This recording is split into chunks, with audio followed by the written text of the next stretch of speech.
কে রে বন্ধু, তোর বাবারে এত টিয়া তুই ফোন কিনিস না কিসের জন্য? ঠিকই তো, তুই ফোন কিনিস কিসে লেগে?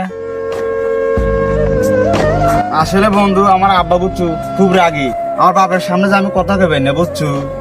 এই ব্যাপার, তাহলে আমাদের চল, তোর বাবাকে আমি করছি। সমস্যা নাই বন্ধু, তোর বাবাকে আমি করবো, তুই আমাদের চল, তোর আব্বা আমার ফোন কিনে দাও তাড়াতাড়ি। আচ্ছা আমরা কইলে আমরা এখন আমার একটা কাম হয়, ও সাল বল করতে ঘুরতেছে, উনকে না ছোট করতে। আব্বা, কে রে গাদা কি করছ তুই? আর কোনে গেছিস তুমি? একা একা কাম হরে, মহিলা মানে হাতে কাম হরাই।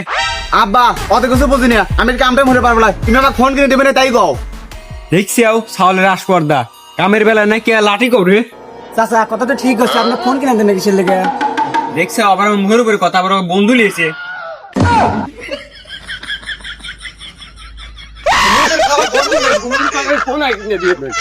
বাবারে